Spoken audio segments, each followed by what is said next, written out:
दोस्तों, हनुमान चालीसा का पाठ बहुत से भक्त करते हैं। हनुमान जी की कृपा पाने के लिए, जीवन में सफलता प्राप्त करने के लिए, शिक्षा में सफलता प्राप्त करने के लिए, कर्ज से मुक्ति के लिए, धन प्राप्ति के लिए, समस्त प्रकार की कामनाओं को पूर्ण करने के लिए हनुमान जी की पूजा आराधना की जाती है। और हनुमान जी की कृपा जिस भक्त पर हो जाती है, उसका बड़े से बड़ा संकट टल जाता है। उसके जीवन की कोई भी काम ना हो, हनुमान जी की कृपा से वह अवश्य पूर्ण होती है।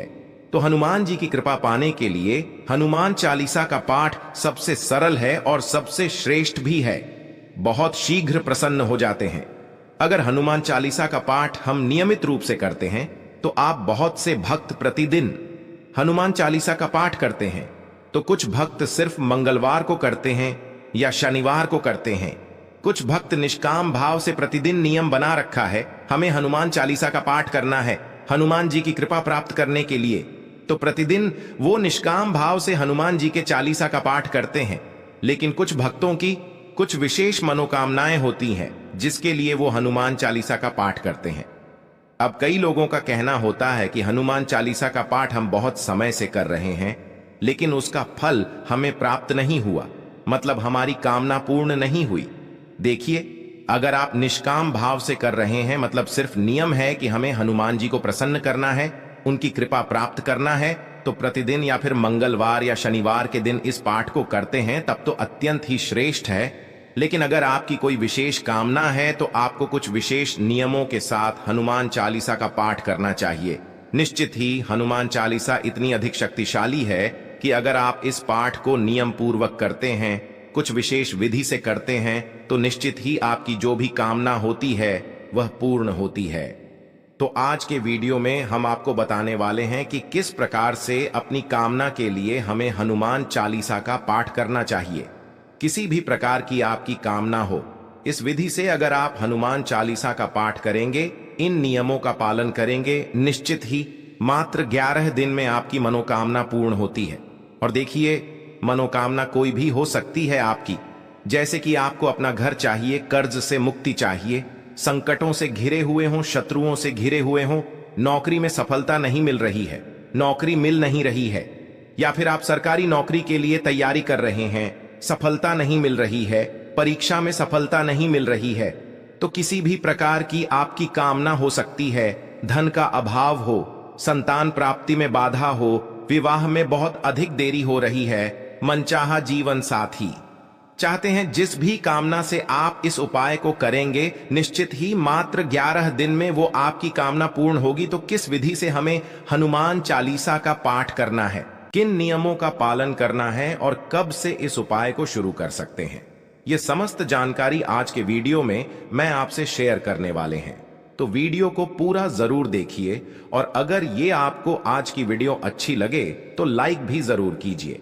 चैनल पर पहली बार आए हैं, अगर अभी तक आपने चैनल को सब्सक्राइब नहीं किया है तो चैनल को सब्सक्राइब कर लीजिए अगर आपको आज की वीडियो अच्छी लगे तो, और साथ ही बेल आइकन को भी प्रेस कर लीजिए।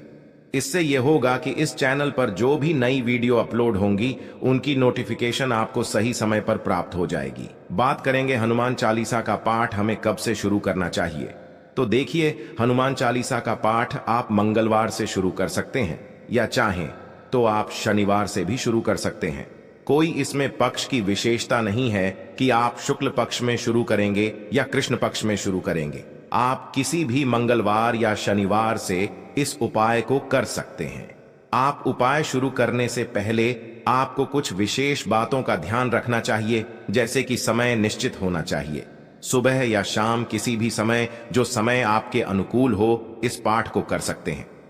लेकिन एक ही समय पर, जैसे कि अगर आप सुबह करना चाहते हैं तो सूर्योदय के 1-1.5 घंटे के अंदर कर लीजिए। जैसे कि ऐसा नहीं होगी आप 10 बजे कर रहे हैं या 11 बजे कर रहे हैं, इस तरीके से नहीं करना है। काल जल्दी उठ जाएं, स्नान इत्यादि करने के बाद आप हनुमान चालीसा का पाठ कर लीजिए। मतलब जैसे कि अभी सर्दियां चल रही हैं तो सूर्योदय 7 बजे के आसपास होता है, तो आप 8 बजे तक इस पाठ को पूरा कर लीजिए। अगर आप सुबह करना चाहते हैं तो, और अगर आप शाम को करना चाहते हैं तो इसी प्रकार से आप शाम के समय भी, सूर्यास्त के समय प्रदोष काल का समय होता है, भगवान हनुमान जी की पूजा के लिए तो आप शाम के समय भी 7 बजे से पहले पहले कर लीजिए तो बहुत अच्छा रहेगा, लेकिन समय एक ही होना चाहिए। जैसे कि अगर आप 7 बजे आसन पर बैठते हैं पूजा करने के लिए, तो 7 बजे ही हर रोज आपको बैठना है। ऐसा नहीं होना चाहिए कि आज आप 7 बजे बैठ रहे हैं पढ़ने के लिए और अगले दिन आप 8 बजे पढ़े या 6 बजे पढ़े। 2 4 5 मिनट इधर उधर हो जाता है, लेकिन आधे घंटे 1 घंटे का अंतर नहीं होना चाहिए। आपके प्रतिदिन के पाठ में तो एक समय निश्चित कर लीजिए। जो भी समय आपके लिए अनुकूल हो उस समय आप प्रतिदिन पाठ करेंगे, और सिर्फ 11 दिन की बात है तो 11 दिन के लिए एक समय निश्चित कर लीजिए। और दूसरी चीज क्या है? दूसरा नियम है कि आपका आसन एक ही होना चाहिए। जैसे कि आसन घर में कई होते हैं, तो कभी आप किसी आसन पर बैठ जाते हो, कभी कोई दूसरा उसी आसन पर बैठकर पूजा कर रहा होता है। ऐसा नहीं करना है। एक आसन निश्चित कर लीजिए कि आप उस आसन पर बैठकर पूजा करेंगे, कोई दूसरा व्यक्ति उस आसन पर बैठकर पूजा ना करें। वैसे ये नियम हमेशा ही होना चाहिए कि प्रति व्यक्ति जो भी पूजा कर रहा है उसका आसन अपना अलग होना चाहिए, क्योंकि आसन की सिद्धि बहुत महत्वपूर्ण होती है। तो अपना एक आसन निश्चित कर लीजिए, उसी आसन पर बैठकर आपको पूजा करना है। लाल रंग का आसन होना चाहिए। हनुमान जी की पूजा में स्थान एक ही होना चाहिए। जैसे कि आप घर के मंदिर में पूजा कर रहे हैं, प्रतिदिन एक ही स्थान पर बैठकर आपको पूजा करना है। और इस पाठ को करते समय आप प्रतिदिन लाल रंग के वस्त्र धारण करें तो अत्यंत श्रेष्ठ होगा। लाल रंग के वस्त्र अगर आप प्रतिदिन धारण नहीं कर पाते हैं या आपके पास नहीं है, तो ऐसे में आप हल्के रंग के वस्त्र धारण करें। और जितने दिन तक आप ये पाठ कर रहे हैं उतने दिनों तक आप मांस मदिरा का सेवन नहीं करेंगे। इस बात का भी आपको ध्यान रखना है। इन नियमों का पालन करते हुए अगर आप हनुमान चालीसा का पाठ करते हैं तो निश्चित ही आपकी कामना पूर्ण होगी।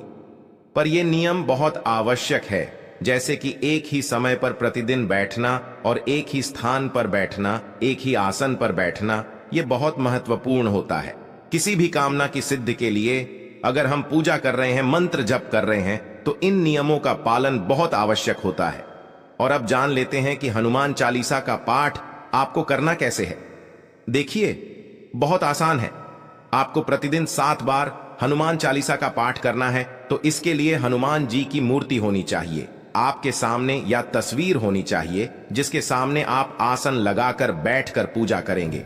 जिन भी देवी देवता की हम पूजा आराधना करते हैं, उनकी तस्वीर या मूर्ति का होना हमारे सामने अत्यंत आवश्यक है। उनके सामने ही हम शुद्ध घी का दीपक प्रज्वलित करते हैं। तो आप चाहे तो हनुमान जी के सामने शुद्ध घी का दीपक प्रज्वलित कर सकते हैं, नहीं तो चमेली के तेल का दीपक हनुमान जी को बहुत प्रिय है, तो चमेली के तेल का दीपक प्रज्वलित कीजिए। अब बहुत से लोगों के प्रश्न आते हैं कि दीपक हम आटे काले, मिट्टी काले, धातु काले, किस चीज का ले? देखिए, इन सभी चीजों को लेकर मन में इतना संशय नहीं रखना चाहिए। आपके घर में जो मंदिर में जो भी दीपक प्रज्वलित करते हैं, आप उस दीपक में चमेली का तेल डालें। बाती जो भी आप प्रयोग करते हैं, रुई वाली कोई सी भी बाती डालकर और दीपक प्रज्वलित कर दीजिए। हनुमान जी के सामने अब एक तांबे के पात्र में शुद्ध जल भरकर भगवान हनुमान जी के सामने रखी है, क्योंकि यह कलश के रूप में हम स्थापित करेंगे तो कलश में जल भरना है। गंगा जल हो तो गंगा जल भी डाल सकते हैं, थोड़ा सा ना हो तो सिर्फ शुद्ध जल डाल दीजिए। 1 रुपए का सिक्का या 5 रुपए का सिक्का, जो भी आपके पास धन स्वरूप में, सिक्का स्वरूप में कोई पैसा हो, उसके अंदर डाल दीजिए और 2 लौंग डाल दीजिए। कलश के ऊपर एक प्लेट रख दीजिए या पात्र रख दीजिए, जिससे कि वो ढक जाए पानी, क्योंकि इस कलश को हमें 11 दिन तक रखना है। पूजा के बाद ही हम इस कलश को उठाएंगे। और कई लोगों का प्रश्न आ सकता है कि तांबे का पात्र नहीं है कलश के लिए, तो कौन सा पात्र रखें? देखिए, तांबे का नहीं है तो कोई सा भी पात्र जो आपके घर में उपलब्ध है, स्टील का, पीतल का, जो भी पात्र आपके घर में है या पूजा स्थल पर है, आप उसी पात्र को कलश स्वरूप में रख सकते हैं। आप हनुमान जी के सामने गुड़ का भोग लगा दीजिए। गुड़ का भोग लगा सकते हैं, आप चाहे तो चने का भोग लगा सकते हैं। बहुत से भक्त पूछते हैं कि क्या हम भुने हुए चने का भोग लगा सकते हैं? देखिए, भुने हुए चने नमक से बने होते हैं, नमक से भुने हुए चने होते हैं, और हनुमान जी की पूजा में नमक का प्रयोग नहीं होता है। तो जब आप हनुमान जी की पूजा कर रहे हैं तो गुड़ और भीगे चने का प्रसाद अर्पित कर सकते हैं, या सिर्फ गुड़ का भोग भी अर्पित कर सकते हैं। आप लड्डू का भोग भी लगा सकते हैं या फल भी अर्पित कर सकते हैं। हर रोज हमें भोग अवश्य अर्पित करना है, इस बात का ध्यान रखिए। और अब आप हनुमान जी के सामने अपने मन की जो कामना है उसे पूर्ण करने के लिए प्रार्थना करिए। आप हनुमान जी के सामने संकल्प लीजिए कि 11 दिन तक आप प्रतिदिन 7 पाठ करेंगे। आपकी जो भी कामना है साथ में कहिए, जो भी आपकी कामना हो, जैसे कि आपको घर की कामना है, आपने या आपके विवाह में बहुत अधिक देरी हो रही है, मनचाहा जीवन साथी चाहते हैं, संतान प्राप्ति में बाधा है, कर्ज या बीमारियों से घिरे हैं, कोई भी आपकी कामना हो सकती है।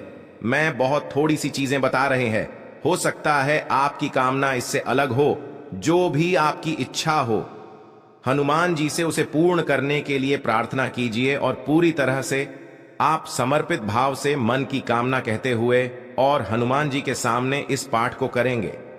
प्रतिदिन 7 पाठ हनुमान चालीसा का करना है आपको, तो बहुत जल्दी जल्दी पढ़ने का प्रयास ना करें, अच्छी तरह से उच्चारण करें और पूरे श्रद्धा भाव से हनुमान जी के सामने इस पाठ को करें। और पाठ पूरा होने के बाद आप हनुमान जी की कपूर से आरती कीजिए। हनुमान जी की आरती कपूर से करने से एक तो मन से नकारात्मक ऊर्जा दूर होती है, घर से नकारात्मक ऊर्जा दूर होती है, विचारों से नकारात्मक ऊर्जा दूर होती है। प्रतिदिन कपूर से आरती करें और अब जब आपकी पूजा पूर्ण हो जाती है तो जो भी आपने भोग स्वरूप वहां अर्पित किया है उस प्रसाद को आप अपने परिवारजनों में वितरित करें। स्वयं भेज प्रसाद में से अरे जल का पात्र आपको नहीं उठाना है, जो कलश हमने भरकर रखा है वो कलश आप 11 दिन तक रखेंगे। 11वें दिन जब आपकी पूजा पूर्ण हो जाती है, सुबह या शाम जिस भी समय का आपने संकल्प लिया है, उस समय जब आपकी पूजा पूर्ण हो जाएगी तब आप उस कलश के जल को उठाएंगे। और अब ये बहुत ही पवित्र, बहुत ही अभिमंत्रित जल आपके पास है, चमत्कारी जल इसे आप कह सकते हैं। इस जल को आप किसी दूसरे पत्र में रखकर और आप इसे रख सकते हैं। कभी भी किसी जरूरी काम से आप जा रहे हो तो थोड़ा सा जल पीकर अगर आप जाते हैं तो वो आपका काम बहुत शीघ्र पूर्ण होता है, उस कार्य में आपको सफलता मिलती है। आप कहीं एग्जाम के लिए जा रहे हो या नौकरी में इंटरव्यू के लिए जा रहे हो या किसी भी जरूरी कार्य से जा रही हो, इस जल में से अगर आप पी कर जाते हैं तो इससे आपको उस कार्य में सफलता मिलती है। कलश में जो सिक्का डाला है आपने उस सिक्के को अपने पर्स में रख लीजिए, क्योंकि वह सिक्का अभिमंत्रित सिक्का है, आपके धन में वृद्धि करने वाला सिक्का है, आपके कार्यों में सफलता दिलाने वाला सिक्का है। तो उसे अपने पर्स में या अपने धन रखने के स्थान पर हमेशा रखें।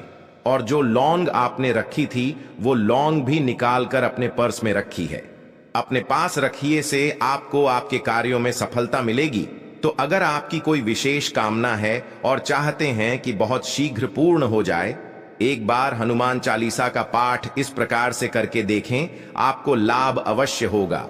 आप देखिए, कोई छोटी सी मनोकामना हो तो 11 दिन के अंदर ही पूर्ण हो जाएगी, लेकिन कोई ऐसी मनोकामना हो जिसके पूर्ण होने में समय लगता है, मान लीजिए आप अपना घर चाहते हैं तो 11 दिन की हनुमान चालीसा में 11 दिन के अंदर घर नहीं होगा, लेकिन आपके घर बनने के मार्ग में जो भी बाधाएं आ रही थीं वो दूर होंगी और शीघ्र ही आपको अपना घर भी प्राप्त होगा। बस आप धैर्य बनाए रखें, हनुमान जी की शरण में रहे, अपनी भक्ति पर पूरा विश्वास रखें और हनुमान जी की शक्ति पर पूर्ण विश्वास करें। एक बहुत जरूरी प्रश्न, बहुत सारी लड़कियों के प्रश्न आएंगे कि क्या हम इस उपाय को कर सकते हैं? जी हां, बिल्कुल कर सकते हैं। हनुमान चालीसा का पाठ लड़कियां कर सकती है, हनुमान जी की पूजा भी लड़कियां कर सकती हैं, बस उनको स्पर्श ना करे, सारे उपाय आप कर सकती है। जैसे कि अभी जो मैंने पूजा बताई, आप पूरी पूजा विधि से इसी प्रकार कर सकते हैं। हनुमान जी को स्पर्श करके जो तिलक लगाने का काम है वह सिर्फ पुरुष करेंगे, वो स्त्रियां नहीं कर सकती हैं। पीरियड के समय में आपको इस उपाय को नहीं करना है, तो 11 दिन शुद्ध अवस्था में निकाल लीजिए ताकि आप लगातार 11 दिन तक इस उपाय को कर सके। और बीच में मैं बताना भूल गई वीडियो में कि आप जो भी पूजा करेंगे, जो भी इस उपाय को करेंगे, हनुमान चालीसा का पाठ जो भी करेगा, चाहे वो स्त्री हो पुरुष हो, अपने मस्तक पर भी आपको लाल टीका लगाना है, यानी कि